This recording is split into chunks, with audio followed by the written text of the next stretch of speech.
ஹிஸ்புத் Tahrir அமைப்பில் வழக்கு தொடர்ந்திருக்கிறது. தடை செய்யப்பட்ட ஹிஸ்புத் தஹ்ரீர் அமைப்பு மீதான வழக்கு தொடர்பாக சென்னையில் வழக்கு தொடரப்பட்டிருக்கிறது.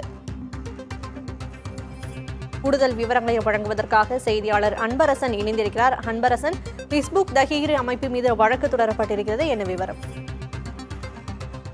உலக நாடுகளால் தடை செய்யப்பட்ட ஹிஸ்புத் தஹ்ரீர் என்ற அமைப்பு வழக்கில் தற்போது யூடியூப் பிரசங்கம் செய்த இடத்தில் தேசிய புலனாய்வு முகமை அதிகாரிகள் இன்று காலை முதல் ஆய்வில் ஈடுபட்டு வருகிறார்கள். குறிப்பாக ராயப்பேட்டை பகுதியில் ஹிஸ்புத் தஹ்ரீர் அமைப்புக்கு ஆட்கள் சேர்த்ததாக உபா சட்டத்தில் 6 நபர்களை சென்னை மத்திய குற்றப்பிரிவு சைபர் கிரைம் போலீசார் சில வாரங்களுக்கு முன்பாக கைது செய்திருந்தனர். இந்த வழக்கு கடந்த வாரம் தேசிய புலனாய்வு முகமை அதிகாரிகளுக்கு மாற்றப்பட்டு இதன் தொடர்ச்சியாக விசாரணையானது தேசிய புலனாய்வு முகமை அதிகாரிகளால் விசாரணை மேற்கொள்ளப்பட்டு வருகிறது. குறிப்பாக கடந்த மே மாதம் ராயப்பேட்டை பகுதியைச் சேர்ந்த டாக்டர் ஹமீத் ஹுசேன், அவரது தந்தை மன்சூர், சகோதரர் அப்துல் ரஹ்மான், அவர்களது நண்பர்களான முகமது மாரிஸ், காதர் நவாஸ் ஷெரீப், முகமது அலி உமாரி ஆகிய 6 நபர்களை சென்னை மத்திய குற்றப்பிரிவு சைபர் கிரைம் போலீசார் பயங்கரவாத செயல்கள் தடை சட்டத்தின் கீழ், குறிப்பாக உபா சட்டத்தின் கீழ் இவர்கள் 6 நபர்களையும் கைது செய்திருந்தார்கள். அவர்களிடம் நடத்தப்பட்ட விசாரணையில் உலக நாடுகளால் தடை செய்யப்பட்ட ஹிஸ்புத் தஹ்ரீர் அமைப்புக்கு யூடியூப் மூலமும் அதே போன்று நேரடியாக சென்றும் ஆட்கள் சேர்த்ததாக உண்மை தெரிய வந்தது. இதனையடுத்து இந்த வழக்கானது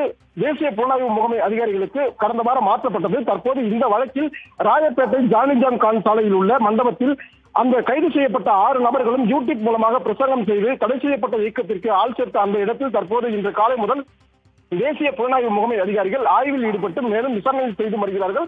இந்த பின்னணியில் இன்னும் யார் யார் இருக்கிறார்கள், எத்தனை நபர்கள் இந்த தடை செய்யப்பட்ட இயக்கத்திற்காக இவர்கள் சேர்த்திருக்கிறார்கள், இவர்களது நோக்கம் என்ன, இந்தியாவில் ஏதேனும் சதி செயல் செய்ய திட்டமிட்டார்களா என்ற கோணத்தில் தற்போது சம்பவ இடத்தில் என்ஐஏ அதிகாரிகள் விசாரணையில் ஈடுபட்டு வருகிறார்கள்.